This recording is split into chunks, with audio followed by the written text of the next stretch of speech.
Ketika dikerjakan akan mendapatkan pahala besar, ketika ditinggalkan dia akan rugi.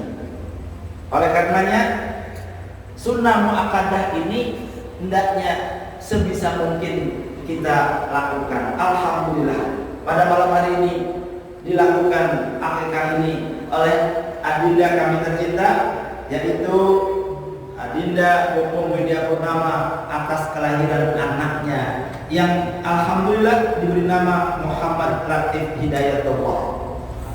Lantas apa dalilnya? Zaman sekarang ini maaf Pak, sering Abi ketemu dengan orang-orang yang selalu mana dalilnya? Mana dalilnya? Ada sedikit-sedikit mana dalilnya. Baik, akan kami sampaikan dalilnya. Dalilnya adalah hadis riwayat Abu Dawud, hadis riwayat Tirmizi, hadis riwayat Ibnu Majah, dan hadis riwayat Ahmad. Syekh Albani merupakan syekh dari kawan kita yang sering menyebut kalimat-kalimat bid'ah. Beliau menyebut bahwa hadis ini sahih. Bagaimana bunyi hadis? Bunyi hadisnya kullu ghulamin rahinun bi aqiqatihi. Kullu ghulamin, setiap bayi yang terlahir. Jadi setiap anak yang terlahir, apa kata Nabi? Rohinun. Apa itu rohinun? Tergadaikan. Artinya apa? Ketika anak kita lahir, maka sesungguhnya anak kita masih tergadaikan sebelum dibayarkan dengan akikahnya. Apa artinya? Artinya anak kita sesungguhnya belum milik kita sepenuhnya. Kalau sudah kita tebus, maka anak kita sudah menjadi milik kita sepenuhnya. Artinya apa? Artinya ketika anak kita menjalankan ibadah kebaikan, baca Quran misalnya, maka pahalanya akan semua mengalir untuk ayah dan ibunya, karena sudah menjadi milik orang tuanya. Kebaikan anak-anak kita akan mengalir kepada ayah dan bundanya. Pertanyaannya, bagaimana Bi kalau belum? Kalau belum, nanti kita akan bahas. Kalau belum, mungkin mengalirnya bisa jadi mungkin 10%, 20%, 30%, 40%, mungkin juga bisa 100% kalau orang tuanya soleh. Bapak, Ibu, dan saudara yang kami muliakan, maka tunbahu anha, maka di badai itu dibayarkan dengan menyembelih untuknya yauma sabi. Ini hadisnya, pada hari yang ketujuh. Dalam riwayat lain boleh dilipat gandakan, dilipatkan misalnya hari ketujuh belum bisa nyembelih akikah misalnya, karena biasanya urusan ekonomi mungkin belum siap, habis lahiran biayanya gede misalnya, maka boleh tanggal berikutnya, yaitu dilipatkan kedua. Kalau hari yang ketujuh lipatannya berapa? 14. Dan alhamdulillah hari ini insya Allah hari yang ke-14 untuk melaksanakan tasyahud akikah, untuk menyembelih hewan akikah. Alhamdulillah sudah disembelih. Tadi kami menyaksikan, dan bagaimana sedikit nanti kita mulai. Selanjutnya apa? Wa yusamma wa yukhlaqa, diberi nama. Kemudian wa yukhlaqa, kemudian dicukur rambutnya.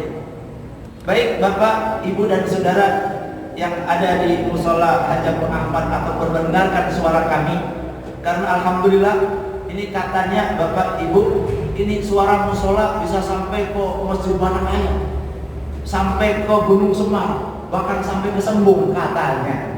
Oleh karenanya moga ini juga menjadi tausiah untuk yang mendengarkannya. Selanjutnya, bagaimana tata caranya?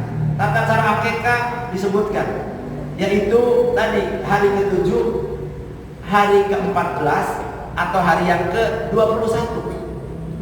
Selanjutnya, bagaimana kalau lewat dari tanggal 21, hari ke-21, ulama menyebutkan sebenarnya sudah selesai kewajiban orang tua untuk mengakikah anaknya. Artinya selesailah, udah nggak usah lagi dipusingkan. Kenapa? Udah lewat masanya. Seperti waktu duha. Ketika waktu duha awal sudah selesai, ya sudah, tinggal doa karena mungkin finansialnya tidak mencukupi.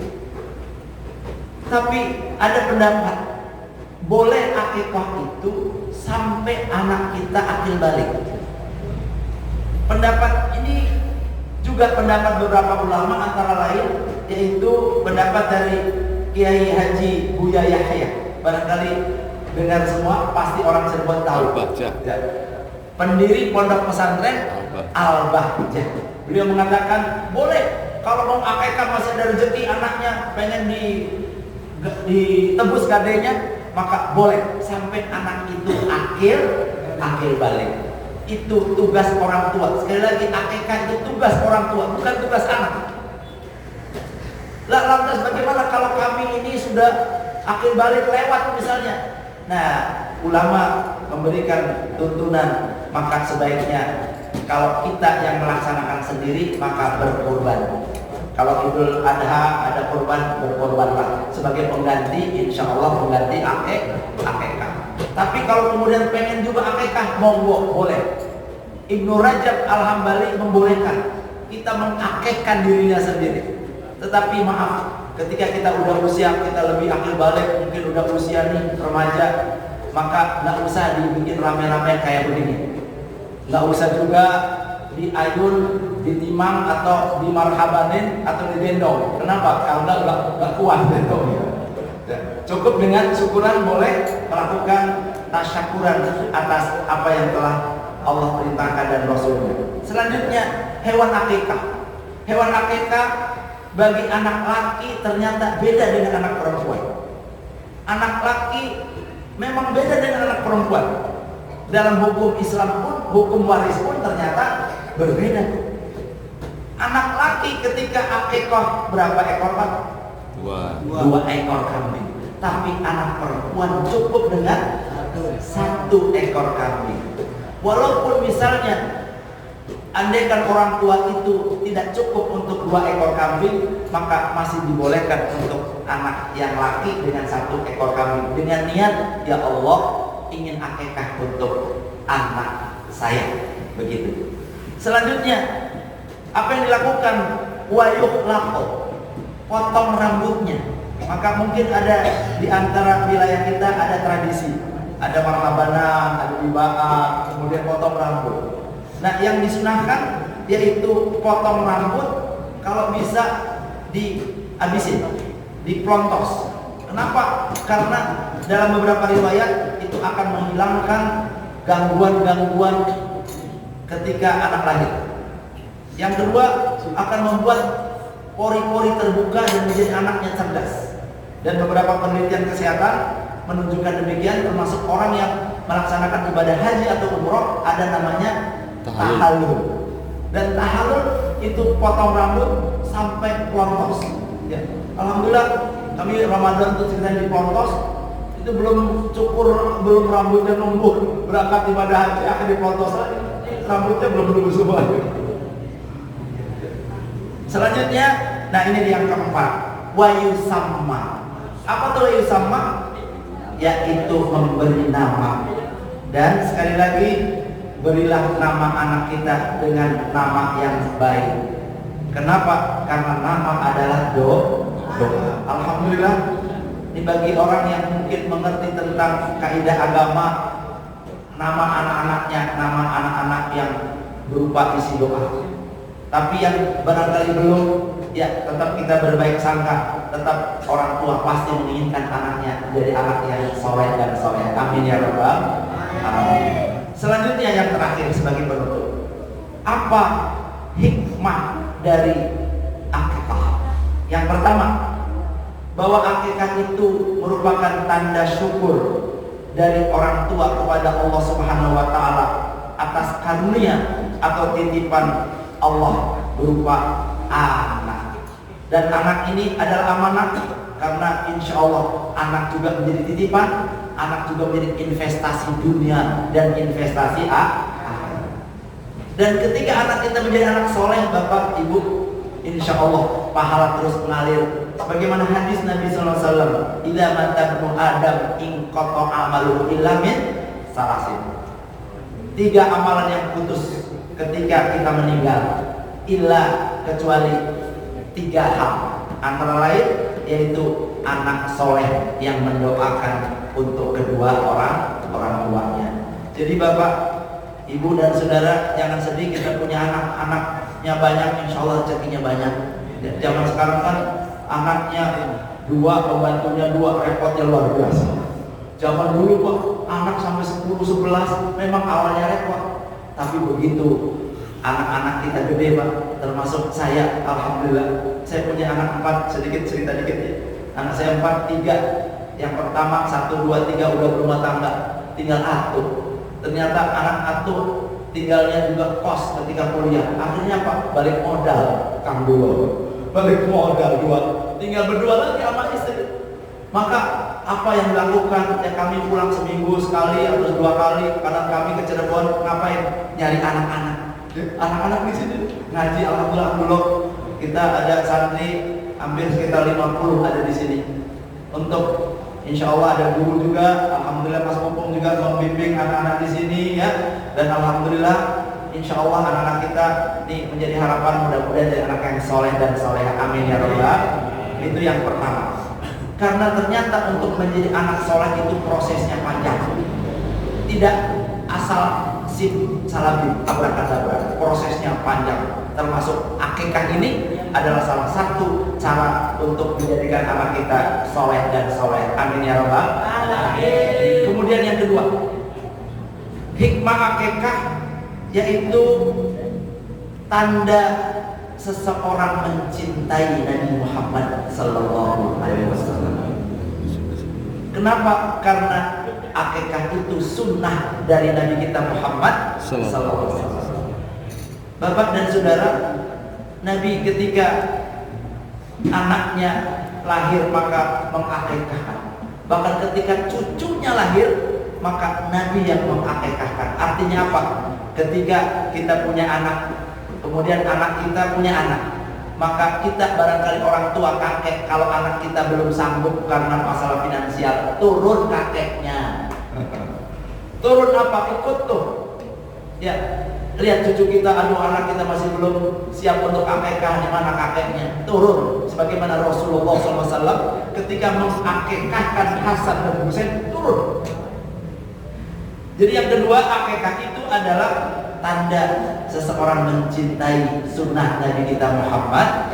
Yang tentunya ketika kita mencintai Nabi, maka insya Allah orang yang melaksanakan sunnah Nabi akan mendapatkan syafaat dari Nabi kita Muhammad Sallallahu Alaihi Wasallam. Selanjutnya yang ketiga, hikmah akikah adalah mempererat tali silaturahim dan termasuk bagian daripada sedekah. Alhamdulillah. Aduh Bi, ini anak-anak manggil kami Abi, nggak apa-apa deh. Aduh Bi, kambing lumayan 2 ekor. Berapa tuh? Tetapi niatkan untuk sedekah karena Allah, maka Allah akan ganti dengan berkali-kali lipat apa yang telah kita keluarkan di jalan Allah Subhanahu wa taala, apalagi mengikuti sunnah dari Nabi kita Muhammad Sallallahu Alaihi Wasallam. Yang terakhir, yang keempat, hikmah akikah adalah bentuk perasaan bahagia dengan membahagiakan bersama. Kebahagiaan ini untuk orang yang kita sayangi dan lingkungan sekitar kita. Oleh karenanya sekali lagi terima kasih kepada para tamu undangan, kepada para sederek ingkang memenuhi undangan saking adi kula ya Popo Media Purnama. Moga setiap langkah Bapak Ibu serta saudara menjadi amal soleh di sisi Allah Subhanahu wa taala. Dan moga kita semua yang hadir senantiasa diberikan kekuatan oleh Allah untuk bisa melaksanakan sunnah dari Nabi kita Muhammad Sallallahu Alaihi Wasallam. Terakhir sebagai penutup, insya Allah besok pagi kami akan kembali ke Jakarta karena ada pemberangkatan melaksanakan ibadah umroh dan ada beberapa yang mesti kami selesaikan. Sekali lagi kepada Mas Popong, Mas saya mohon maaf yang sebesar-besarnya karena ternyata tadinya pengen pensiun full. Memang alhamdulillah di pegawai negeri sudah purna bakti, sudah selesai. Tetapi ada beberapa kampus untuk minta mengajar di tempat tersebut. Oleh karenanya kami harus bolak-balik lagi ke Jakarta. Ya. Sekali lagi mohon maaf, nanti mungkin semester ini masih bolak-balik ke Jakarta, mudah-mudahan sudah selesai tugasnya.